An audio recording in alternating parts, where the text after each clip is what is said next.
Don't worry, my dear, don't worry, my dear, it's gonna be alright.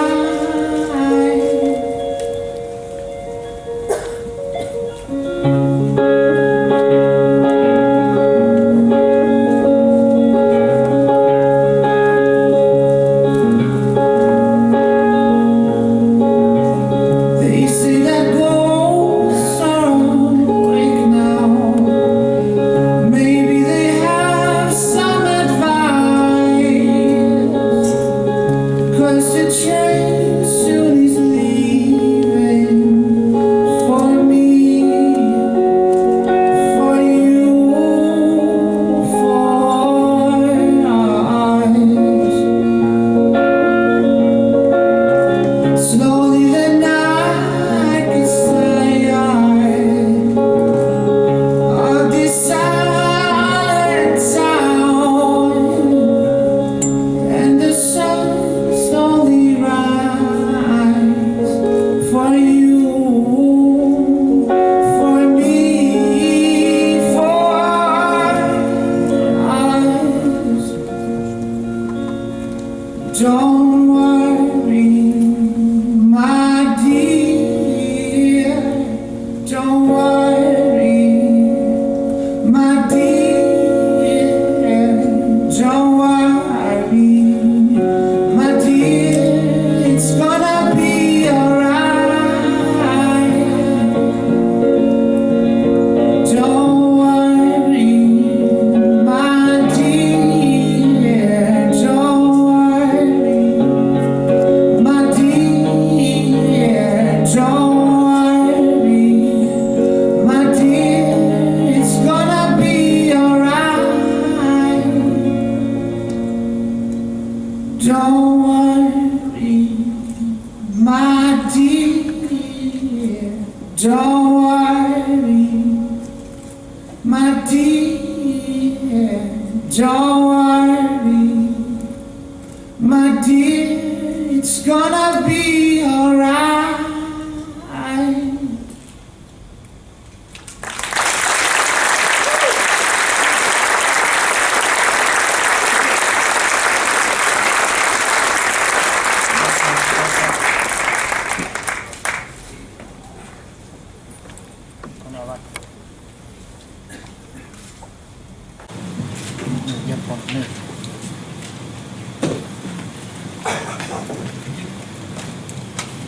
Your Majesty, Your Excellencies, honored guests, prominent speakers and moderators, distinguished delegates and friends. Welcome to Stockholm and the third World Forum Against Drugs. Firstly, I would like to thank our musician Dennis Komitz for his wonderful singing at this official inauguration of the third World Forum Against Drugs. It was very nice start to the conference. Thanks.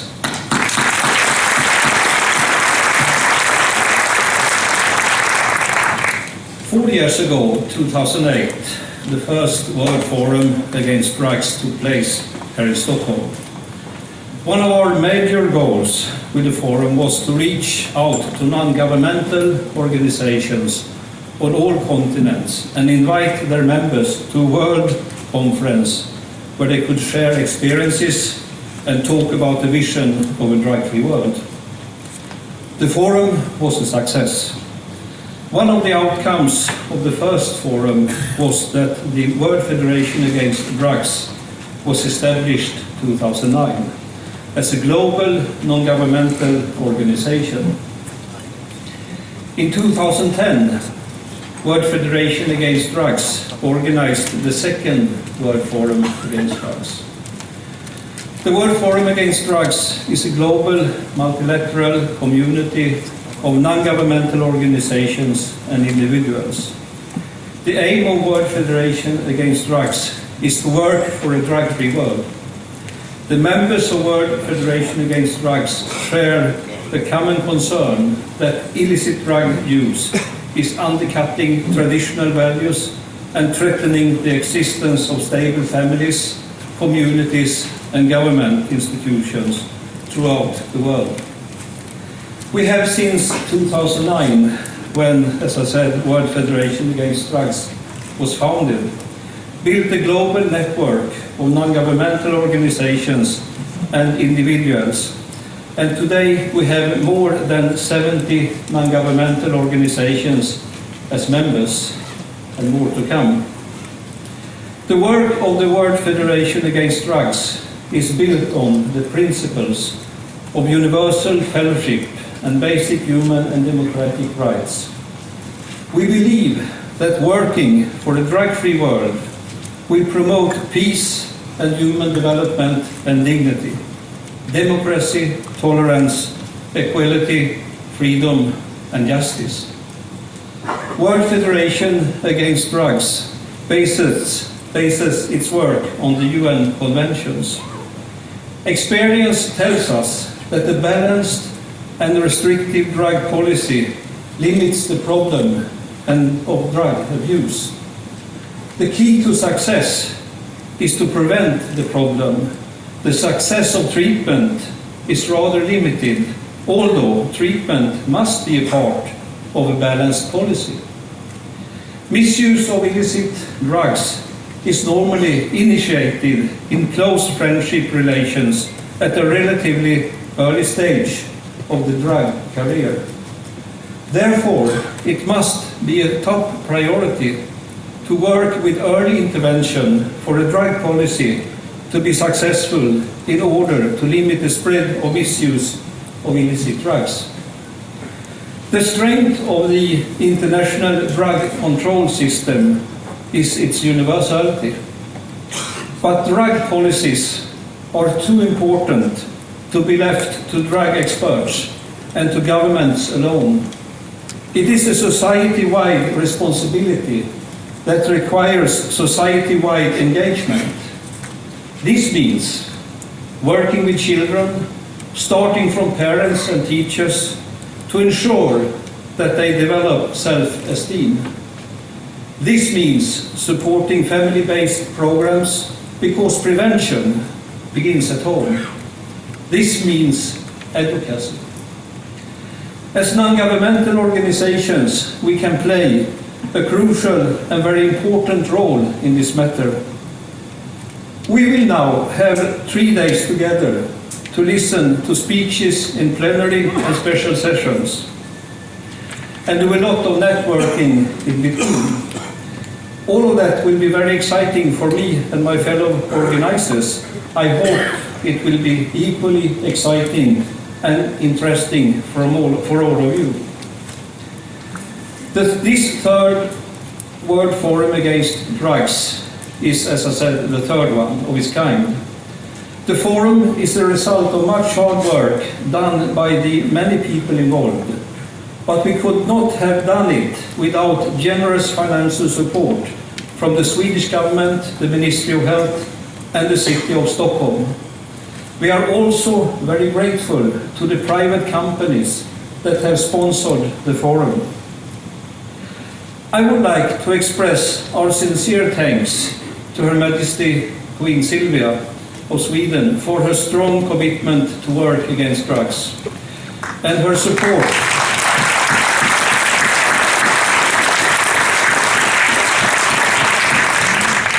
support to World Federation Against Drugs during the years. I would like to thank Her Majesty in particular for her willingness and support in being the patron for this third World Forum Against Drugs, as well as the forums we have organized in 2008-2010. Her Majesty's support has been very important and is highly valued.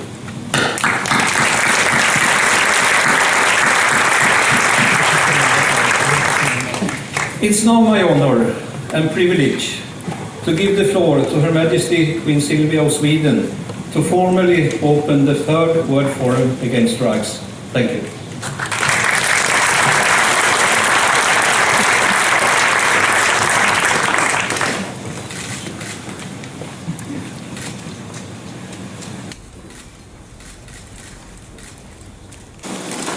It's good to have a strong arm. Thank you very much. very happy to be here and to see all of you. And I know the hard work you're doing. Thank you. Well, Your Excellencies, honored guests, ladies and gentlemen. To address you at this third forum against drugs is really a privilege, and I'm very proud of it. Throughout my life, I have held a firm belief that the key to a world where people can be happy, healthy, and fulfilled is based on how we bring up and treat our children. How do we help them to grow, to develop, to have dignity, respect, and the opportunity to achieve their potential as human beings? At the same time, we know there are many obstacles that our young people face in a world that often reflects the unwelcome side of humanity with its greed, cruelty, and selfishness. Drugs are often the vehicle of this unwelcome exhibition of human nature.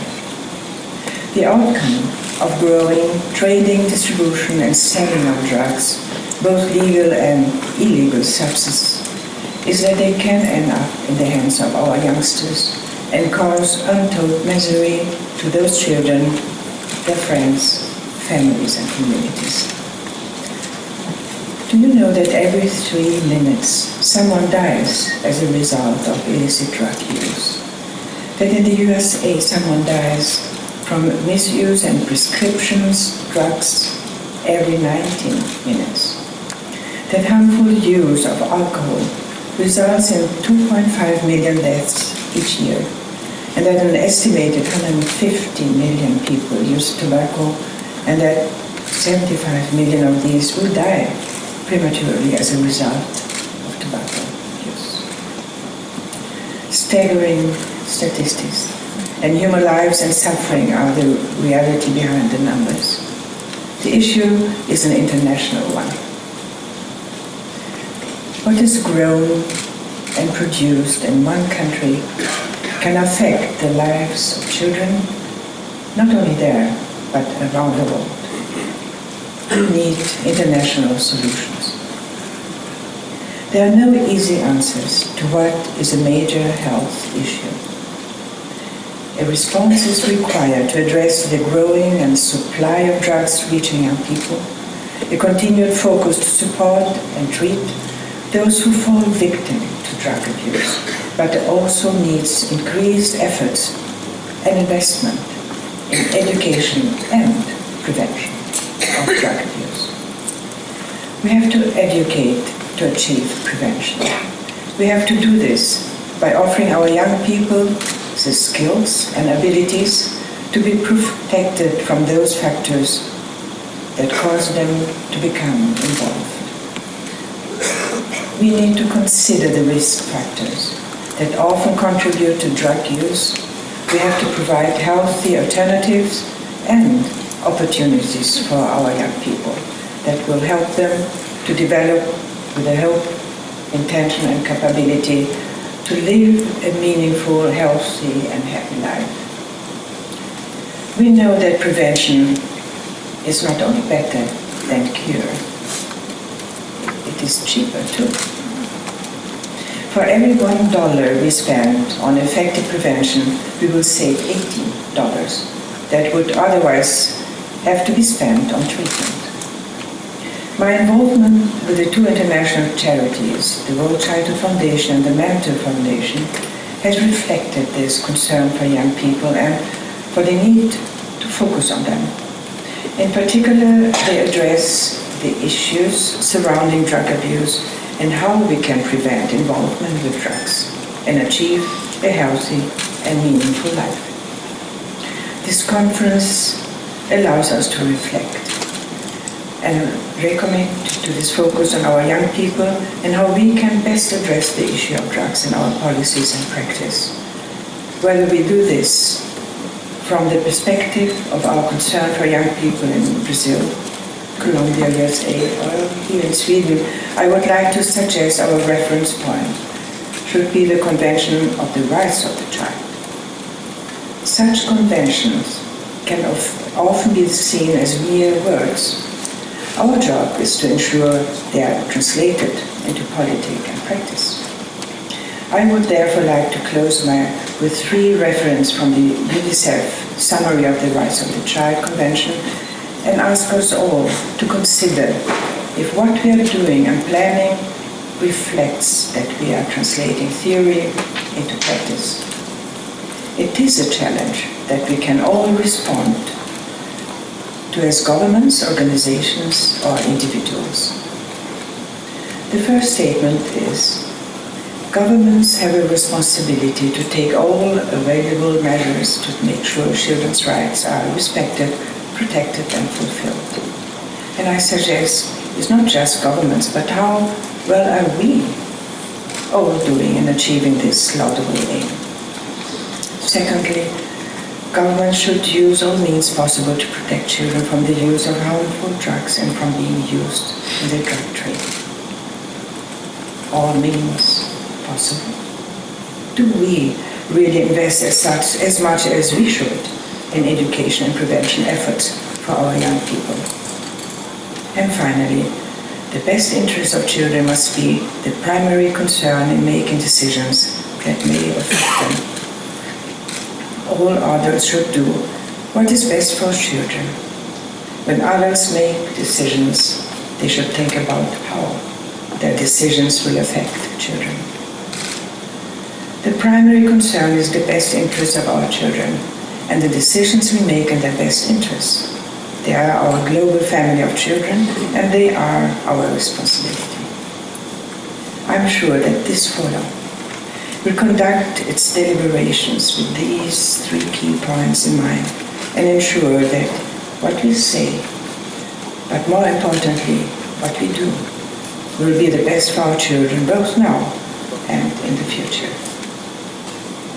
I trust it will lead to a world where young people are free from the harm that drugs can cause and give them the will to find health, fulfillment, dignity, and happiness in their lives. Thank you. I wish you good luck.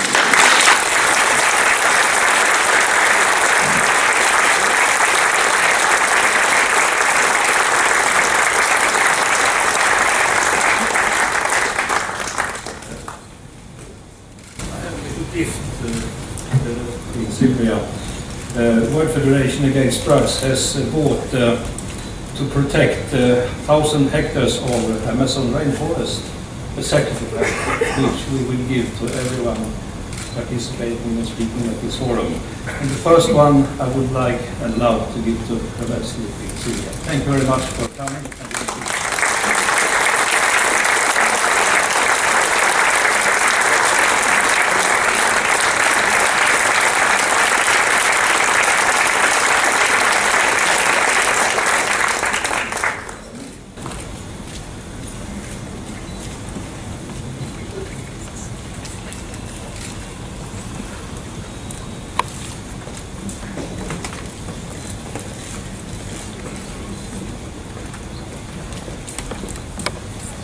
And now I would like to give the floor to Mrs. Maria Larsson, Minister for Children and Elderly from the Ministry of Social Affairs and Health. Please, the floor is yours.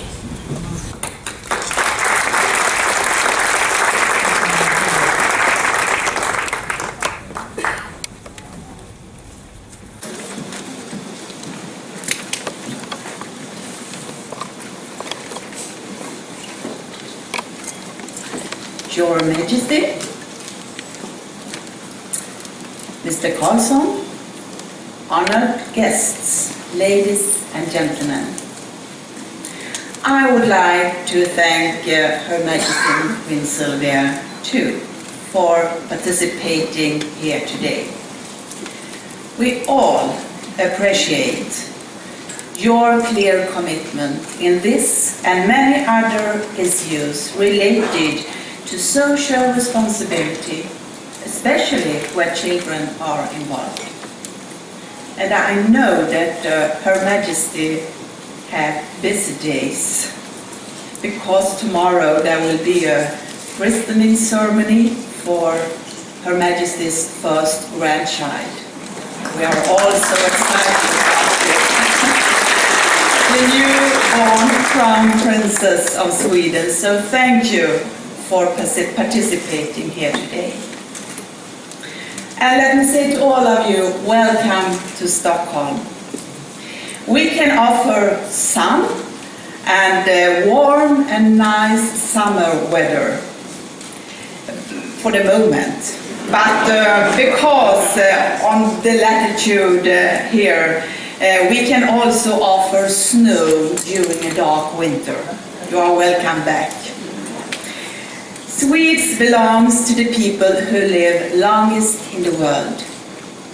Every second child born today will become over 100 years old. Fantastic. And we have a welfare system and a living standard for which we are very proud and grateful. But just like everywhere else, there are also social problems. In this city and in our country, there is homelessness, criminality, child abuse and neglect. Behind a part of this social problem, there are illicit drugs. Behind a large part of the premature deaths of Swedes and behind organized crime lays narcotic drugs. 1 kilometer from here is one of Stockholm's central meeting places where drugs are sold, at Sergels Torg. Some people visit this and other open marketplaces to buy narcotics. Others do it in bars or nightclubs. But nowadays, drugs are also transported and sold under new circumstances. Vendors and buyers meet in new ways and with new tools. This is really a challenge. Internet plays a significant role for marketing. It's more easy to buy, for example, cannabis or synthetic drugs than ever before, and young people do, even in our country. But the effects of misuse are the same as before.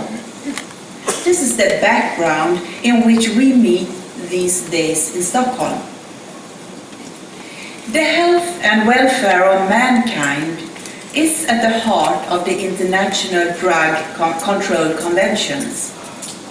They balance the need for narcotic drugs for the relief of pain against the necessity to protect individuals and societies from the harm that such drugs cause when they are used without a doctor's prescription.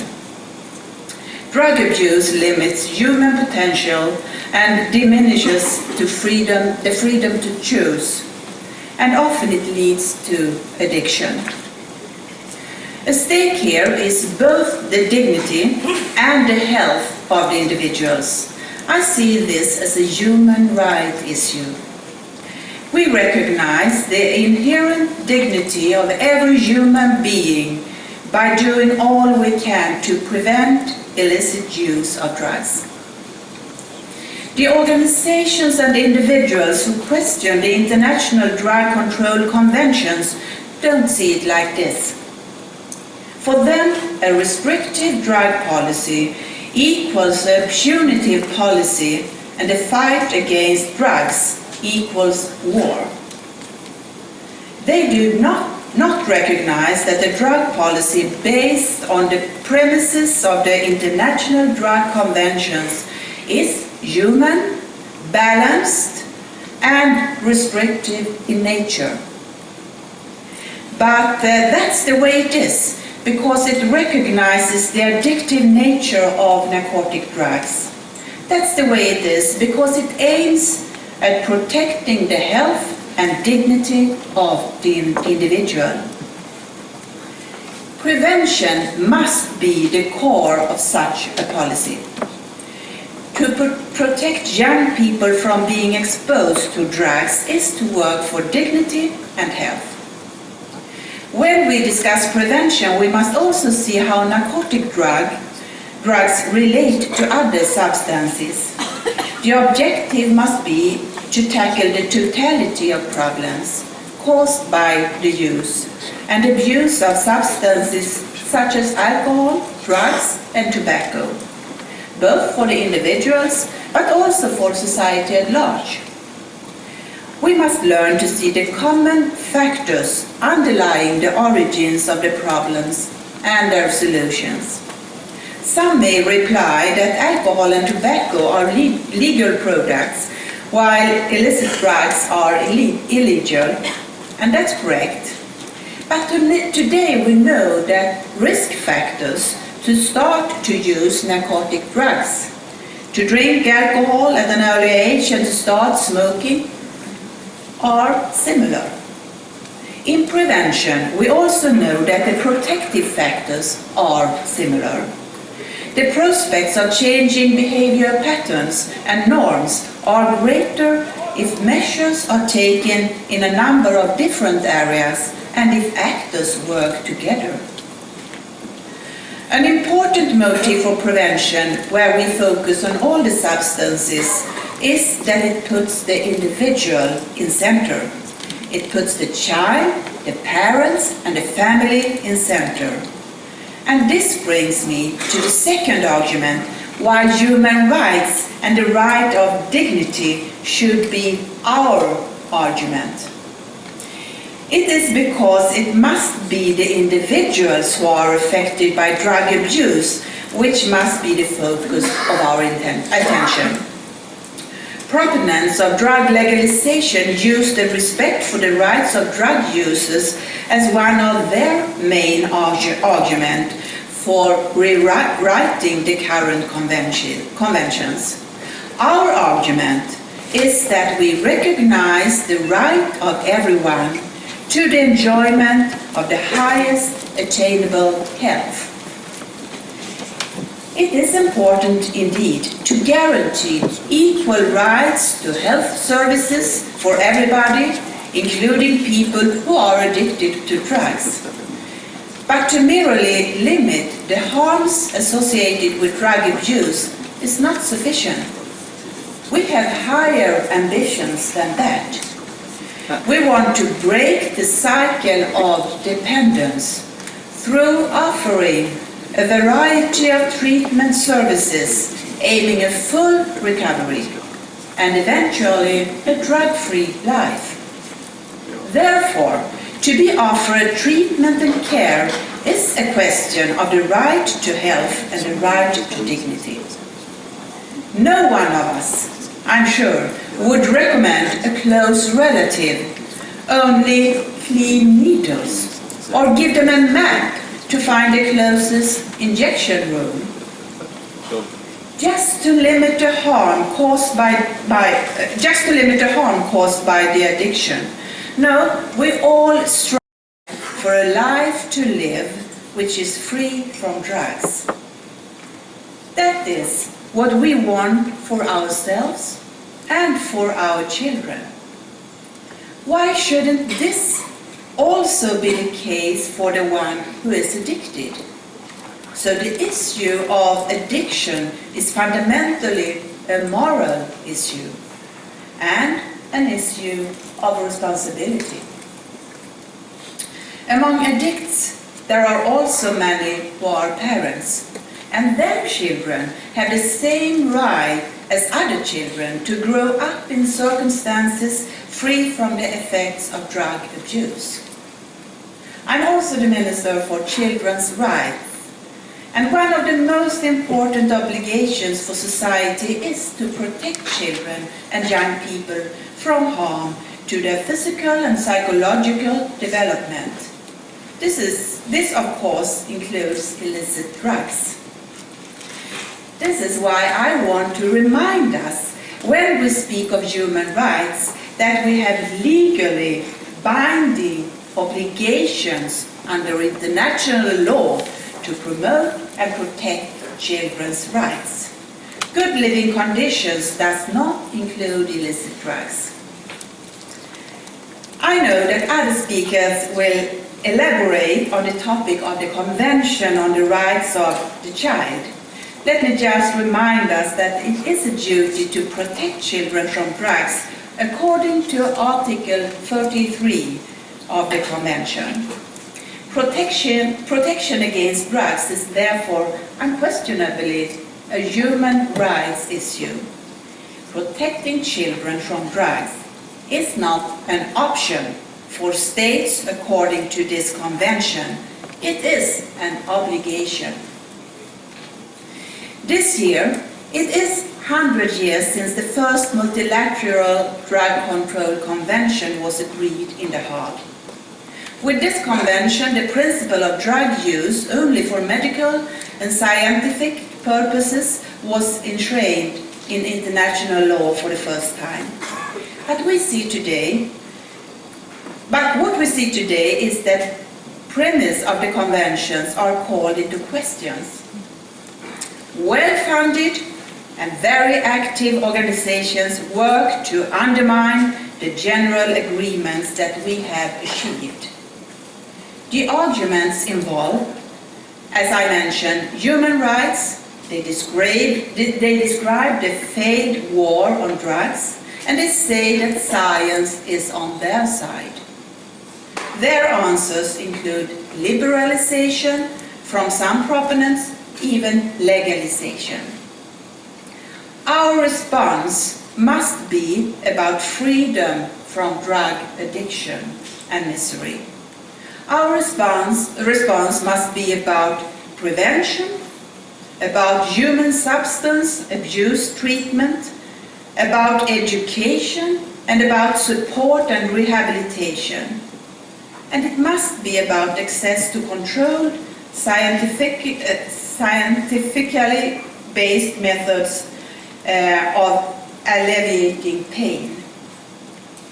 Every time I have participated at the meetings organized by the United Nations Commission on Narcotic Drugs in Vienna, I have met a coordinated campaign for this more liberal view on drugs. Since Sweden belongs to the countries who oppose this development, we are considered to be a primary target for the drug liberalization movement. I'm proud to be that. I know that we share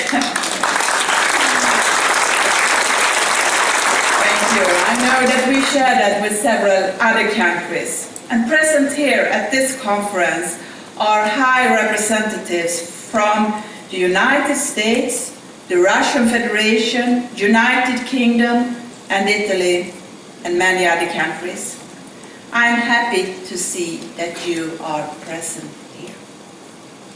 We are all signatories to all three United Drug Conventions. And through our participation at the UN meetings, we want to find ways to work together and together with other like-minded countries. A problem which is so obviously global must have a global response. Our 5 countries, United States, Russia, United Kingdom, and Italy, and Sweden, we had a meeting last night, and we met to analyze the current international situation, to compare our impressions, and to discuss possible ways to tackle these challenges. We also agreed on a statement where we show our will to work together and where a balanced and human drug policy is the way forward.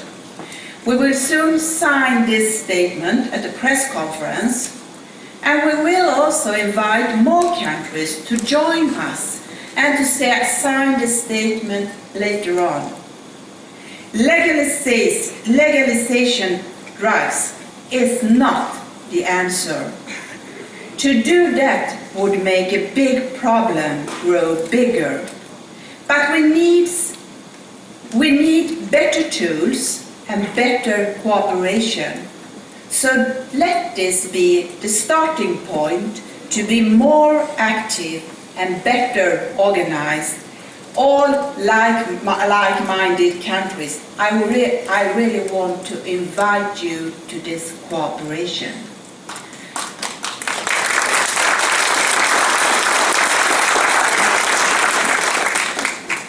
With these words, it's a great pleasure for the Swedish government to welcome you in Stockholm and to this conference. Thank you.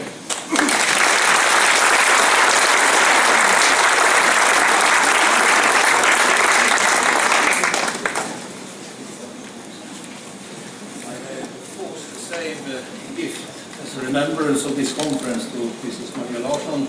We appreciate highly your presence and your speech. Thank you very much, Maria.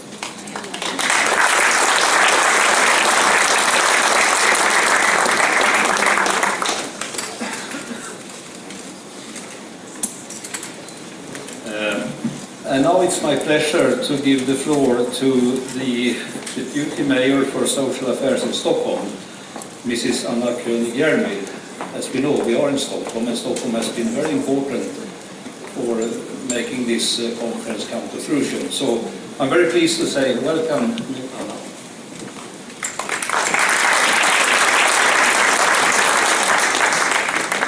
Thank you.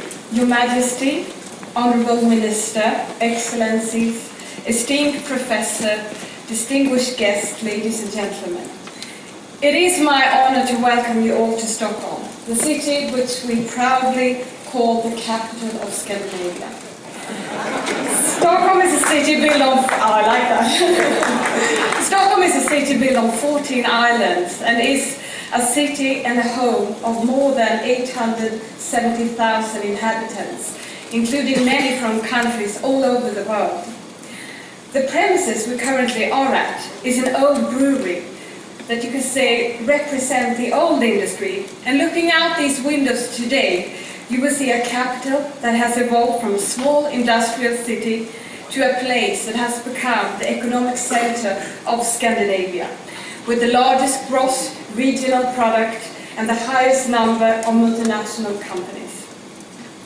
Economically, the Stockholm region is one of Europe's leading regions, with its high concentration of information technology, healthcare, biotech industry and research.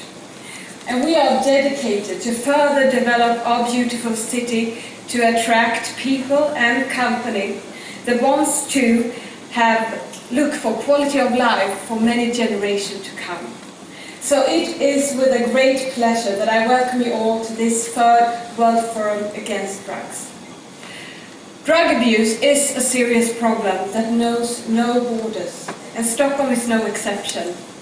And even though the problem in our city may seem less severe than in other major European cities, the suffering by the victims in Stockholm are just as great as they are for the fellow Europeans.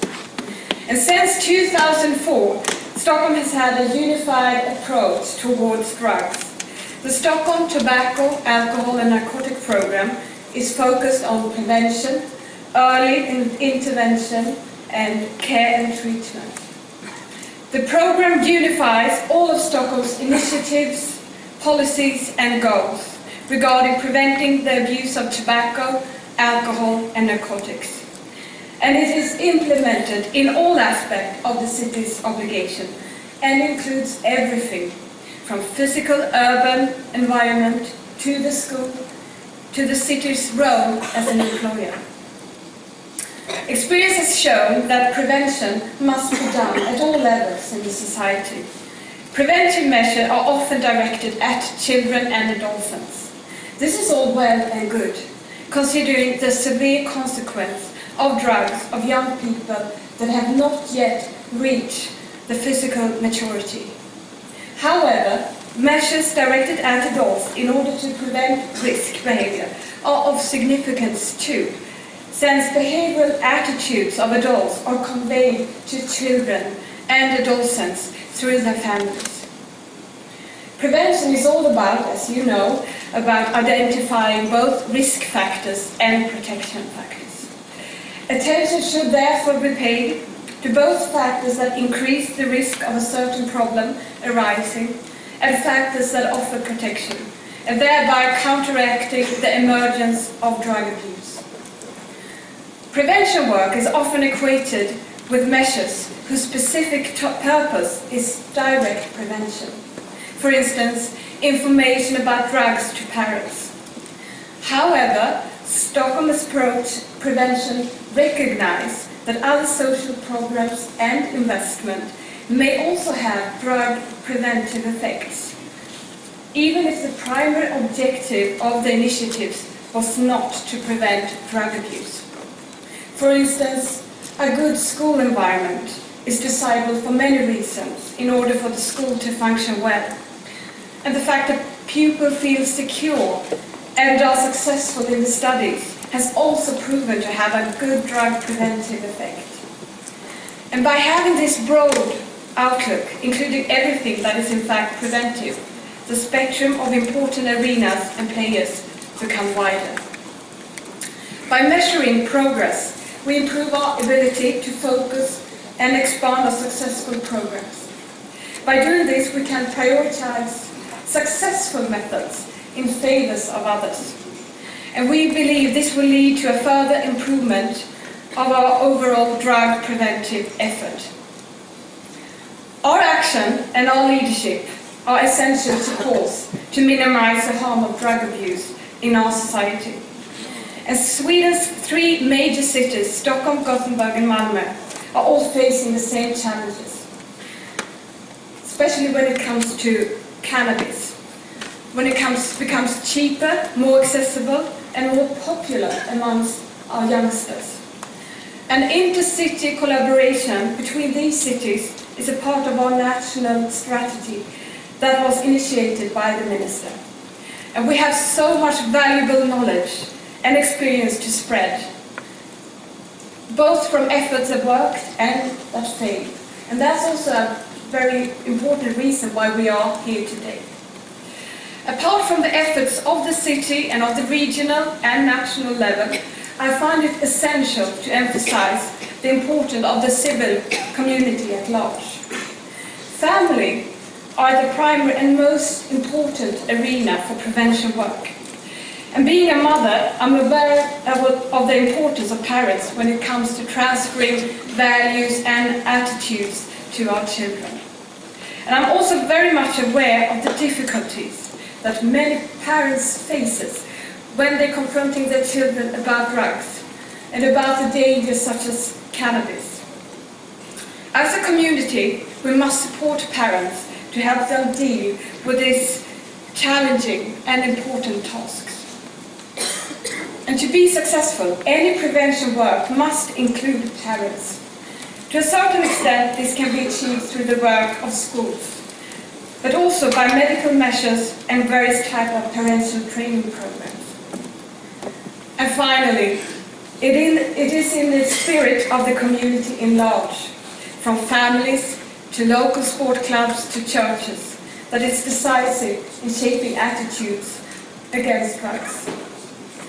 As the hosting of this forum confirmed, Stockholm not only works locally with drug prevention.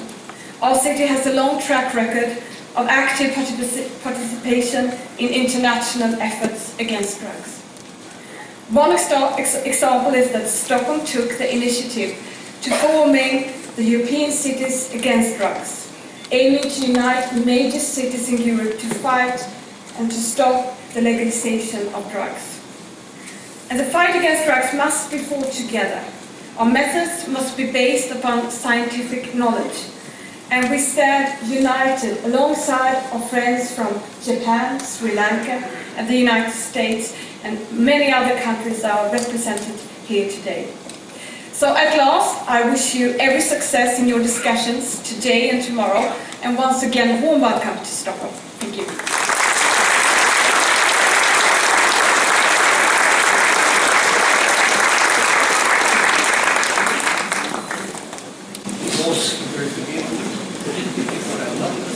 Same, and thank you very much for your presence and your speech. I appreciate it.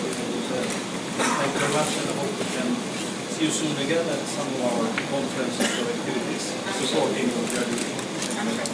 Thank you.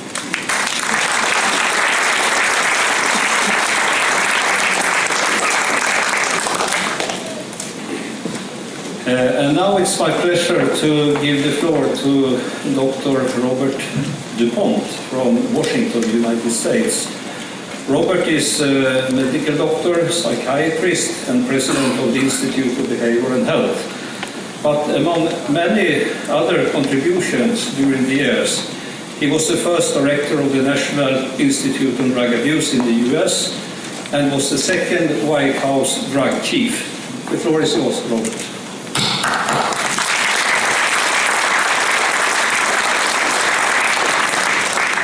Thank you, Sven-Olof. It's a privilege, a treat to be here. This is a meeting, but it's a lot more than a meeting. This is a celebration of an incredible contribution to our world from our friends here in Sweden. It's not an accident that we're in Stockholm. It's not an accident that we're in Sweden to talk about, to start this meeting today. I want to point out something about the name of the organization, the World Federation Against Drugs. Unspoken is the premise of what we are for. And what we are for is people. And the issue here really is that distinction between what we're talking about, drugs or people, and what we're for is for people. This organization, WFAD, is an organization of passion and mission, a clear vision of what the drug problem is, and a clear vision of what to do about it. And both of those visions are unique in the world and extremely important to the entire world, that this message be carried and become the centerpiece for a better global drug policy in the 21st century. And I want to start by telling a little bit about the story of how this happened. Why is that we are in Stockholm? Why did this happen in Sweden? And to find the answer to this, you have to go back to one of the earliest of the modern drug epidemics, which was in 1965, that happened here in Stockholm. There was a sudden explosion of intravenous drug use, particularly amphetamines. And Sweden was blessed by having a person to observe this in a very careful way. And that was Professor Niels Bejerot, who was a consultant to the Stockholm Police Department. And in that role, I'm proud to say, as a medical doctor, I identified with him and had the privilege of meeting him here in Stockholm. In that situation, he watched what happened when the people used the drugs. He got to know the individual drug addicts, and he talked to them over the course of many years, decades really, and observed this. And what the initial Swedish response was to that epidemic was what is now known as harm reduction. And the idea was that the problem that users had was that they were in the grip of the drug traffickers, and that the solution to that problem was to free them from the traffickers by medicalizing their drug use, to wean them from the drugs under medical supervision. So we separate them from the traffickers, we treat them humanely, and we wean them from the drugs. That was the vision. And that was the course Sweden took to deal with that drug epidemic. And Niels Bejerot observed what happened when that path was taken. And what happened was the users didn't stop. And worse yet, they took the drugs they got from the doctors and spread them to other people in the community. So what started out as a humane and compassionate response, reasonable sounding, turned out to be a catastrophe. And he expressed this view, and there was a concern. They stopped doing this, stopped doing the medical distribution, but the idea lingered on, and Bejerot was mocked. He was criticized. He was marginalized politically in Stockholm for this. And then there was another episode of liberalization of the drug laws here with another catastrophic response, and at that point the message took. And that was the beginning of the modern Swedish drug policy. That story is told in this wonderful booklet, Niels Bejerot and the Great Swedish Drug Epidemic, by Jonas Hartelius. And it's a wonderful, instructive story because it has a lesson not only for Sweden, but for the entire world. Now, I want to talk a little bit about why this lesson is so hard to learn. Why is it that, as Maria Larson said, we're up against such a terrific resistance? Why would that be when our intentions certainly are so clear, so compassionate, and so based on experience like this? And the answer is because the people who are pursuing this other vision do not understand the nature of the problem. And I want to describe to you how that is, that happens. First of all, people say, well, the drugs have been around for hundreds, thousands of years. That misses the point. The modern drug epidemic is as new as the computer. Never before in the history of the world have there been the same things that are happening now globally. This is the modern drug epidemic. How is it different? Cannabis has been around, or opium and morphine have been around. No, but what's new is to have whole populations exposed to many addicting drugs by routes of administration that are very reinforcing, particularly smoking and injecting. That never happened before. And it has exploded in the world scene. And if you think about drug policy, what drug policy is about is recognizing that reality and coming to a response to it that is effective and is compatible with our modern values. That's the challenge. And that is not an easy challenge to do that. And I want to talk about why it's not easy. Sven Olaf mentioned that I was the first director of the National Institute on Drug Abuse, where perhaps 80% of the world's research in drug abuse has gone on. I'm very proud of that. And what has that research shown? The study has shown how drugs work. And we never knew that because drugs are so different. You've got stimulants and depressants, hallucinogens, and all these things. What is it that they have in common? But what they have in common is stimulating what's called the brain reward system. And that system is part of the mammalian brain, not the human brain, the mammalian brain. And that is what the vulnerability is to these chemicals. They essentially hijack the brain's reward center. The brain's reward center is not there for drugs. It is driving the most powerful biological behaviors, feeding and sexuality, where appetites and addictions are very similar to what happens with drugs. But there's a difference. It's not the same. And I want to give you an experiment to show you how different this is. Rats, since it's mammalian, you study these in rats are very sensitive to electric shock, so they don't like to get in anything we give them a shock.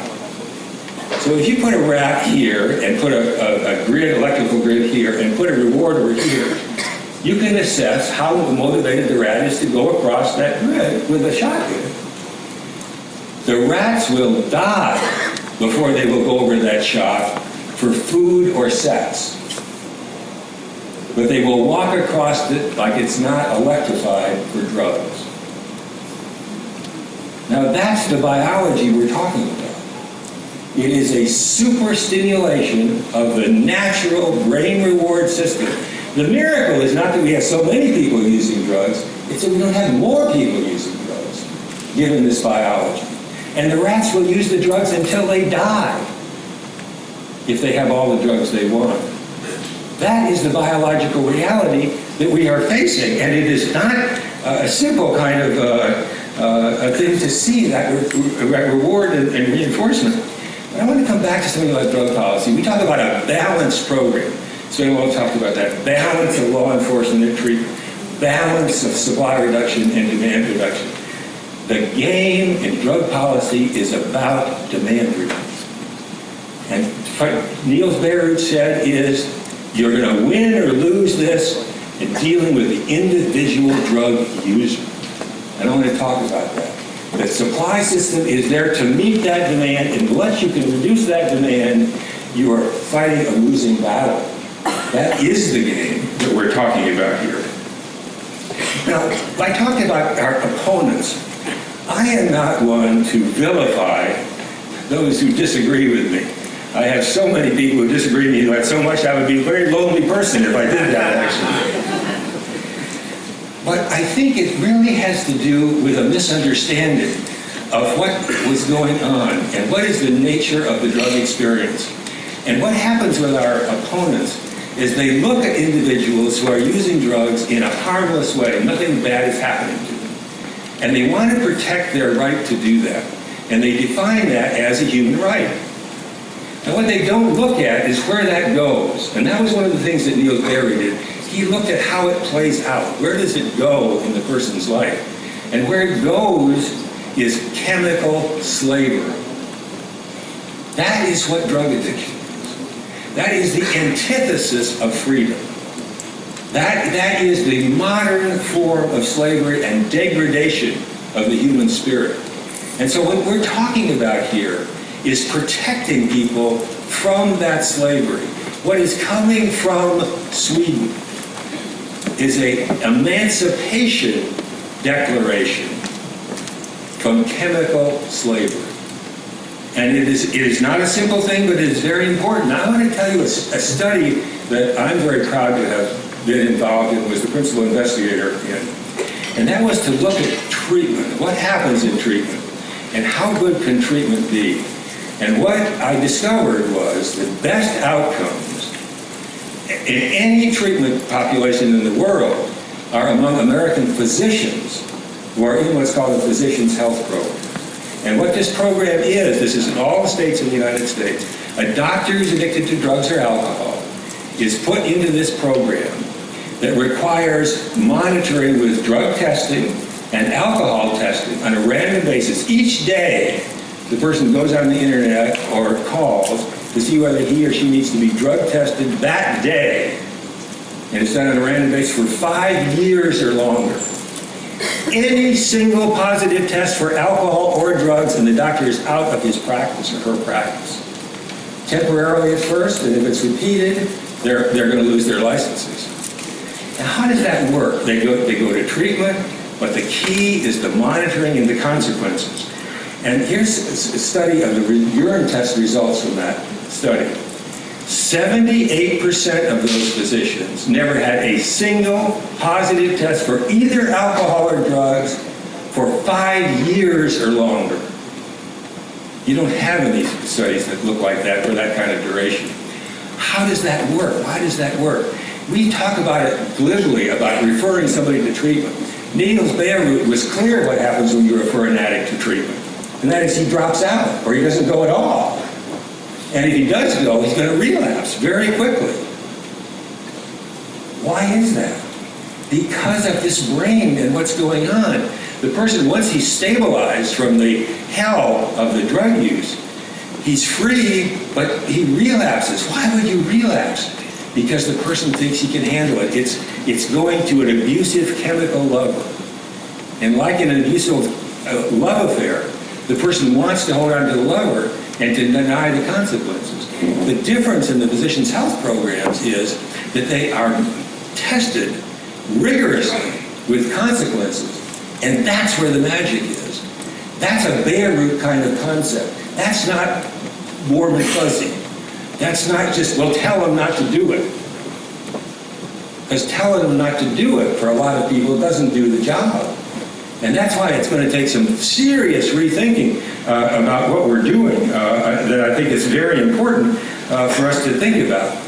Now, there is one word that captures who we are. And if you think about this whole Swedish experience, what is that word that crystallizes who we are and why we're different, how we're different from this other vision? And that word is drug-free. Drug-free. No use. That's an issue of prevention. It's great to be interested in prevention, but a lot of prevention is not too much, not this but the other one. It isn't drug-free. That's a radical idea in prevention. And it really is important. The other thing is, prevention is not just giving advice. It's not just a jawbone sort of expression. It's meaningful consequences. It's serious responsibility. And I want to come to that in a second. But the same thing is true of treatment. Much treatment really tolerates continued drug use in the world. I know that's hard for you to imagine, but it's true. That's not drug-free. Drug-free is what we're talking about. And every single harm reduction idea, and Maria Larson talked about this, has to do with tolerating continued drug use. The idea is to reduce the harm without stopping the use. And our message is no, you can't reduce the harm without stopping the use. Stopping the use is essential. That's why the word drug-free is so important. Now, at this meeting, we're going to have wonderful presentations of all kinds, and they're all wonderful. But I want to just single out a point of view that both the Queen and Maria Larson talked about, and that is an entirely new frontier in our efforts at improving drug policy. And that frontier is to focus on the UN Convention on the Rights of the Child, CRC, in Article 33, which is the only UN treaty that focuses on drugs in the context of a human right. And that convention is absolutely clear, and it says that, as you heard the Queen and Maria Larson say, it's very clear to protect the children. This is the new book by Stefan Dahlgren and Roxana Stair, who are going to be speaking here. Those two attorneys are modern heroes like Niels Beyer. They have identified this treaty, they have written a book about this treaty, and it becomes our thesis for what we're doing at this meeting this year. And I want all of you to learn about that treaty. You've heard it repeated over and over again. It is absolutely essential. The human right is for children to grow up drug-free. And the responsibility for that right is everybody's. It's the government, it's the NGO, it's parents. And it doesn't mean just telling them. It means protecting them from this biology, from the incredible development of the distribution system, making it so attractive and so easy to get involved in this. And I think that this is very important, that we understand the importance of this treaty and the importance of framing what we're talking about in terms of human rights. And that's very important also about the Swedish roots of this policy, this whole policy development. Because it's very difficult to look at Sweden and think that this is not a compassionate nation. It's very difficult to look at Sweden and think that this is some kind of atavistic drug policy that doesn't fit with modern science. Sweden defines compassion. It defines a liberal and compassionate government. And the fact that Sweden has adopted a drug-free standard and drug-free policies is a beacon for the entire world. So that what is happening here is extremely important all over the world. Several people have talked about the word legalization. And I want to point out something, a very simple idea about legalization that is very, I think, powerful, and I hope will be useful to you as it is to me. And that is, it usually is brought up in the context of marijuana, but it's spread to other things. The Economist magazine for 25 years has promoted tax and regulate drugs of abuse. Okay. Now, let's think about this.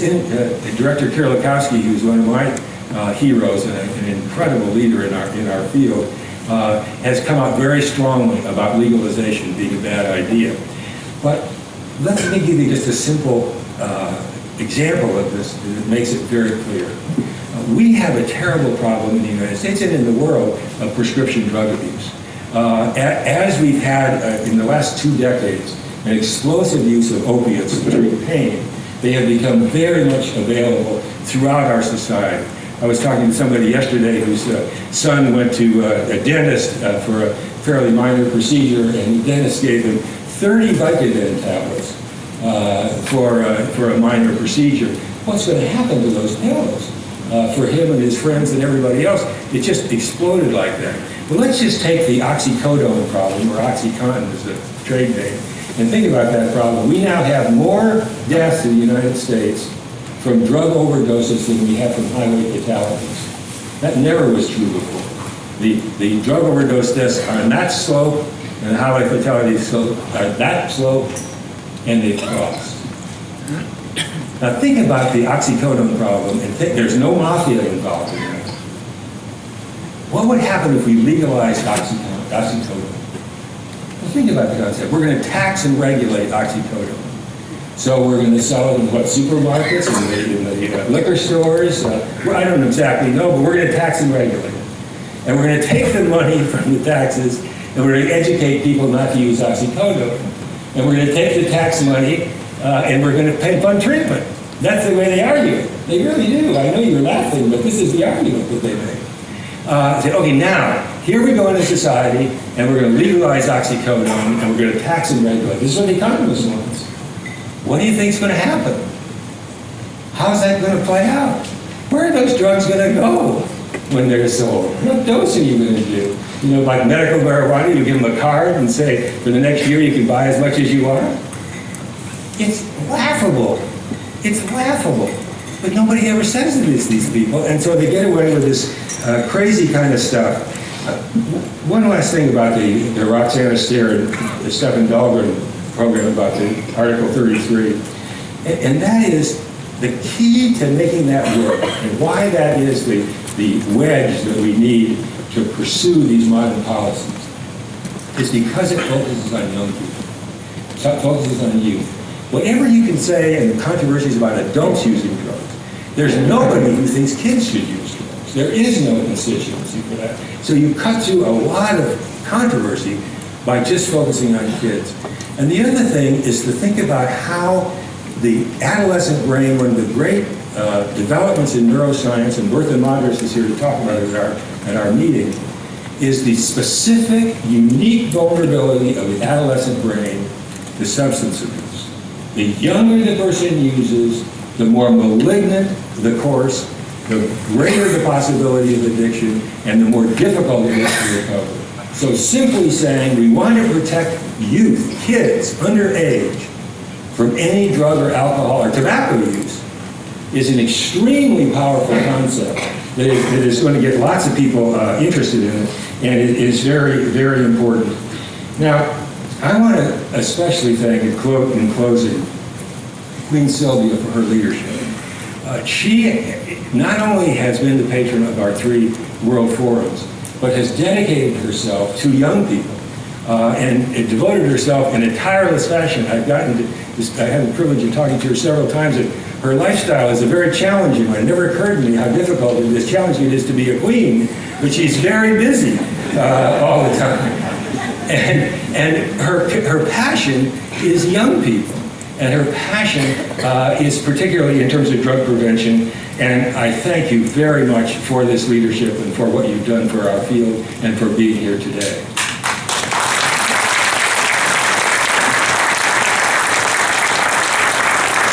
I have one other heroine that I want to point out to you, and that's Maria Larson. I'm not sure how aware you are of how dedicated she has been and what a job she has done in the Swedish government, for Sweden, on the world stage. But she has become the embodiment of this Swedish experience and carrying this message. And she said wonderfully, the more that people give her a hard time, the more energized she is and the more excited she is to carry the message. But she is doing a fabulous job for Sweden, for WFAD, and for the world. So let's have a round of applause for Maria Larson.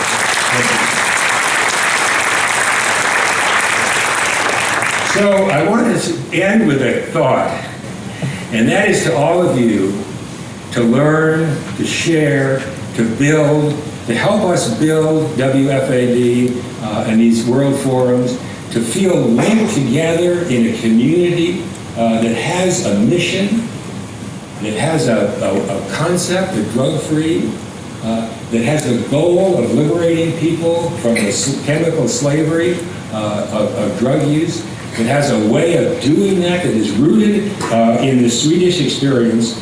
And so I ask you, in the spirit of the place and the time, to be brave and bold as we modern Vikings take off to reform and improve the world. Thank you very much.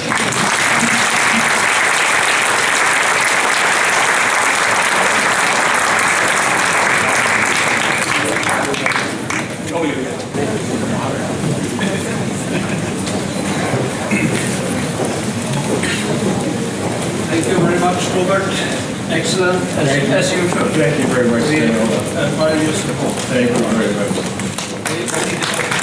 much.